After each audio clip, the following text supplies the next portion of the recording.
স্বাগত। আমি উজ্জ্বল ঘোষ, যুগ্ম সম্পাদক, greater Siliguri hotelier welfare association. আমার সেক্রেটারি সন্দীপ কুমার দ, secretary greater Siliguri hotelier welfare association, এবং আমাদের বাকিরা হচ্ছে এক্সিকিউটিভ কমিটি মেম্বার্স।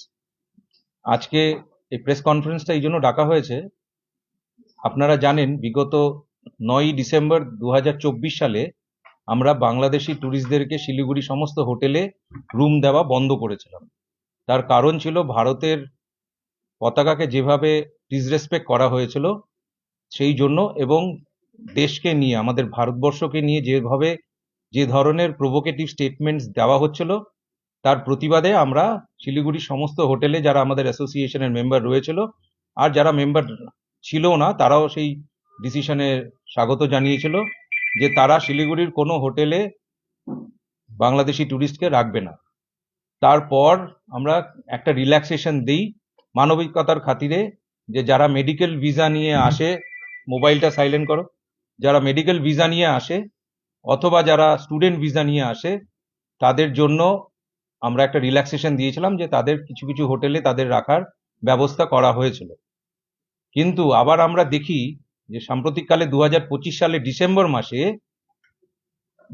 ভারত সরকার বাংলাদেশে ইন্ডিয়ার ভিসা সেন্টার্সগুলোকে বন্ধ করে দিয়েছে।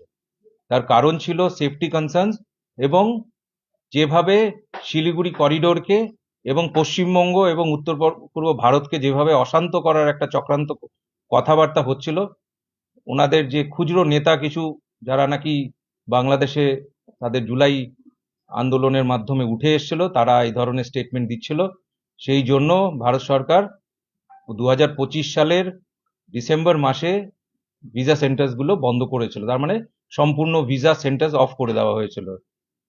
সেই জন্য আমরাও সেই ডিসিশনকে সম্মান জানিয়ে শিলিগুড়ির সমস্ত হোটেলে আবার সম্পূর্ণ ব্যান লাগিয়ে দিই, যে যাতে শিলিগুড়ি হোটেলে কোনো বাংলাদেশি ট্যুরিস্ট যারা আসবে, তারা যে কোনো কারণেই আসুক, তাদেরকে আমরা রুম দেব না।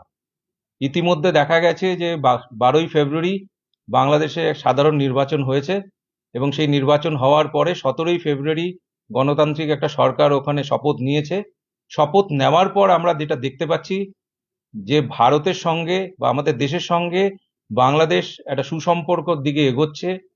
তার প্রতিফলনে আমরা দেখতে পাচ্ছি যে ইন্ডিয়া থেকে ভিসা দেওয়া শুরু করেছে, এবং বাংলাদেশে যে রেস্ট্রিকশনস গুলো দিয়েছিল যে ইন্ডিয়ানদের ভিসা দেবে না, সেটাও শুরু করার প্রসেস সেটা চালু করার প্রসেস শুরু করে দিয়েছে। আমাদের কাছে ইতিমধ্যে এই খবরটাও এসছে যে এনজিপি থেকে ঢাকা যাওয়ার জন্য যে মিতালি এক্সপ্রেস, সেই মিতালি এক্সপ্রেসও খুব শিগগিরই বোধহয় চালু হয়ে যাবে। সেই জায়গায় দাঁড়িয়ে আমরা যে ব্যানটা দিয়েছিলাম বাংলাদেশের ট্যুরিস্টকে, কোনো ধরনের ট্যুরিস্টকে আমরা রাখবো না, সেই ব্যানটা আমরা তুলে নিচ্ছি। এটা তুলে নেওয়ার আগে আমরা এটা বলে দিচ্ছি যে এই ডিসিশন আমরা যেরকম বন্ধ করার ডিসিশন আমরা বৈদ্যুতিক মাধ্যমে ভোটাভুটির মাধ্যমে নিয়েছিলাম, সেম জিনিসই আমরা এবারও ফলো করেছি। এই ডিসিশন তুলে নেওয়ার ডিসিশনটাও বৈদ্যুতিক মাধ্যমে আমাদের হোয়াটসঅ্যাপ গ্রুপে আমরা দিয়ে প্রত্যেকটা মেম্বার হোটেল সেখানে ভোট করেছে, এবং মেজরিটি মানে অধিকাংশ 75% ওপরে ভোট দিয়েছে, যারা বলেছে যে আমরা এই পরিস্থিতিতে আমরা এই ব্যান যেটা লাগিয়েছিলাম, মানে আমরা যে বাংলাদেশি ট্যুরিস্টদেরকে শিলিগুড়ির কোনো হোটেলে জায়গা দেব না, সেই ব্যানটা আমরা তুলে নিতে ইচ্ছুক। সেই জন্যই আজকের এই প্রেস কনফারেন্স। আমরা আজকে থেকে এই ব্যান তুলে দিচ্ছি। বাংলাদেশের যারাই আসবে, যে ধরনেরই ট্যুরিস্ট আসবে, তাদের শিলিগুড়ি সমস্ত হোটেলে তাদের স্বাগত জানাবে আজকে থেকে, এবং যাতে সুসম্পর্কটা বজায় থাকে সেটা আমি অনুরোধ করব আমার অ্যাসোসিয়েশনের পক্ষ থেকে। এবং বাংলাদেশে যে নতুন সরকার এসছে, আমি আশা করব যে সেই সরকার সেই সুসম্পর্কটা বজায় রাখবে, এবং আমাদের দেশ বিরোধী কোনো রকম কথাবার্তা বা কোনো রকম আচরণ তাদের তরফ থেকে আসবে না। পূর্বে যেই জিনিস হয়েছে, আগামী দিনে যদি সেই ধরনের জিনিস আবার বাংলাদেশের তরফ থেকে বা তাদের কোনো প্রশাসনিক নেতা বা খুচরো নেতাদের তরফ থেকে আসে, তাহলে আমরা আবার সেই ধরনের ডিসিশন নিতে বাধ্য হব। এই সতর্ক বার্তাটাও আমরা আমাদের পক্ষ থেকে দিচ্ছি। আমরা শিলিগুড়ির প্রশাসনের যারা কর্তা, তার মানে হচ্ছে collector of the district magistrate Darjeeling, তাকে আজকে সকালে মেল করে আমাদের পুরো ডিসিশনটা জানিয়েছি। পূর্বেও আমরা যে ডিসিশন নিয়েছিলাম সেটা আমরা ডিস্ট্রিক্ট ম্যাজিস্ট্রেটকে জানিয়েছিলাম দার্জিলিং জেলার, এবং আজকেও আমরা সেই ডিস্ট্রিক্ট ম্যাজিস্ট্রেটকে মেল করে সকালবেলা আমাদের ডিসিশনটা জানিয়ে দিয়েছি, এবং তার সঙ্গে commissioner of police, Siliguri police commissionerate, তাকেও আজকে সকালে আমরা মেল করে আমাদের এই সিদ্ধান্তটা জানিয়ে দিয়েছি। দীর্ঘকাল বাংলাদেশিদের জন্য এখানকার আশাটা বন্ধ থাকায় তাদের মনে একটা অন্যরকম কথা সঞ্চার হয়েছে, এবং তাদেরকে পুনরায় এখানে নিয়ে এসে যারা আছে সেক্ষেত্রে কি আলাদা কোনো ব্যবস্থা না হচ্ছে, বিশেষ করে বা কোনো প্রচার, যাতে তারা আবার শিলিগুড়ি না, আমাদের তরফ থেকে সেই ধরনের কোনো প্রচেষ্টা আমরা নেইনি। কারণ হচ্ছে বাংলাদেশি প্রচুর লোক যারা আছে তারা এখানে শিলিগুড়িতে আসে দু তিনটে কারণের জন্য। মূলত হচ্ছে ট্রিটমেন্ট, মানে মেডিকেল পারপাসে, এবং পড়াশোনার তাগিদে, মানে স্টুডেন্ট ভিসা। তো সেই স্টুডেন্ট ভিসা আবার গভর্নমেন্ট দেওয়া শুরু করেছে, তাদেরকে এখানে আসতেই হবে, তারা নির্ভরশীল। আমরা সেই জায়গায় আটকে ছিলাম, দুঃখজনক ব্যাপারটা হলেও আমরা আটকে ছিলাম। তার কারণ হচ্ছে সেই ধরনের স্টেটমেন্ট, যে ধরনের ভারত বিদ্বেষী স্টেটমেন্ট তাদের তরফ থেকে আসছিল, তারা আমাদের এই আত্মীয়তার উপেক্ষা করে যে ধরনের কথাবার্তা বলছিল, সেটার জন্যই আমরা সেই ডিসিশন নিতে বাধ্য হয়েছিলাম। আর আমরা এখন দেখছি যে সুসম্পর্কের জায়গায় যাচ্ছে।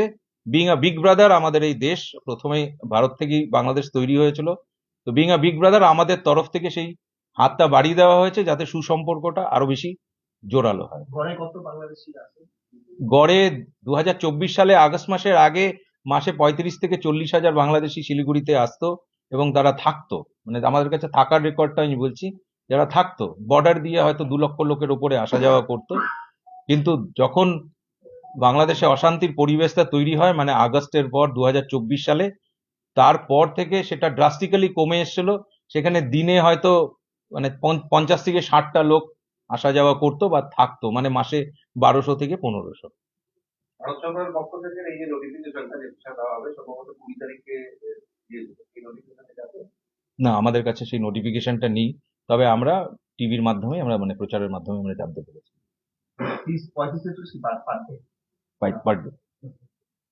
35 থেকে 40 হাজার পার মান্থ। হ্যাঁ, যেটা 2024 সালের আগস্ট মাসের আগে ছিল। টোটাল সব মিলে কতদিন মানে ছিল, মানে আমাদের 2024 সালের ডিসেম্বর মাসের 9 তারিখ থেকে যদি আমরা হিসেব করি, আজকে ফেব্রুয়ারির 23 তারিখ, তার মানে হচ্ছে রাফলি 13-14 মাস আমরা বন্ধ রেখেছিলাম। এটা তো একটা হয়েছে 13-14 মাসের যে একটা বড় এটা তো শিলিগুড়ি হোটেলে আপনাদের বা হোটেল ব্যবসা কেমন ক্ষতি হয়েছে? ইম্প্যাক্ট হয়েছে, এটা অস্বীকার করার কোনো জায়গা নেই। আমরা সেই ইম্প্যাক্টটাকে মাথায় রেখে এই ডিসিশনটা নিয়েছিলাম। তার প্রথমেই বলেছেন যে ক্ষতি হোক আগের দেশ, একদম আগের দেশ। ক্ষতির পরিমাণ কেমন? ক্ষতির পরিমাণ আপনি যদি ধরেন যে মাসে 35 থেকে 40 হাজার লোক আসতো, তাহলে সেই ক্ষেত্রে আপনি ধরে রাখুন যে প্রত্যেক মাসে কিছু না হলে 6 থেকে 7 লক্ষ টাকা বা তারও বেশি, মানে এই যে 13 মাসে কয়েক কোটি টাকার মানে ইসে হয়েছে, লস হয়েছে। শিলিগুড়িতে শিলিগুড়ি পুলিশ কমিশনারেটের এরিয়াতে রাউন্ড অ্যাবাউট 260-70টার মতো হোটেল আছে। আমাদের অ্যাসোসিয়েশনের মেম্বারশিপের আওতায় 180-85টা হোটেল রয়েছে। কয়েক কোটি টাকা। না না না, আমি সার্বিকভাবে ওভারঅল বলছি। হ্যাঁ, আরো আরো না, অ্যাকচুয়ালি ট্রান্সপোর্ট একদম। শুধু তাই না, মানি সার্কুলেশনটা তো বাইরের ট্যুরিস্ট দিয়ে বেশি হয়। সে যেখান থেকেই আসুক, যে কোনো শহরের যে ইকোনমি, তার ডিপেন্ড করে হচ্ছে শহরের বাইরের কত লোক শহরে আসছে এবং থাকছে, সেটাতেই মানি সার্কুলেশনটা হয়। তো সেই মানি সার্কুলেশনের একটা বড় পার্ট বাংলাদেশি ট্যুরিস্ট ছিল, কিন্তু সেটা আমরা উপেক্ষা করেই আমরা এই ডিসিশনটা নিতে বাধ্য হয়েছিলাম। না, অ্যাকচুয়ালি মানি সার্কুলেশন যেটা আছে কেবলমাত্র টুরিস্টরা এসে হোটেলে থাকতো, টাকা দিত, সেটা তো খালি না, ওনারা লোকালি অনেক এক্সপেন্স করতেন। প্লাস টুরিস্ট আসার জন্য হোটেলিয়ার্সদেরকে অনেক কিছু পারচেস করতে হতো। তো সার্কুলেশনটা একটা ওভারঅল ছিল। আর আপনি যে প্রশ্নটা করেছিলেন রিগার্ডিং ট্যুরিজম, যে আমাদের তরফ থেকে কি করছি, বেসিক্যালি হোটেলিয়ার্স তো ট্যুরিজম প্রমোট জেনারেলি করে না, ও ট্যুরিজম প্রমোট হয় থ্রু ট্রাভেল এজেন্টস।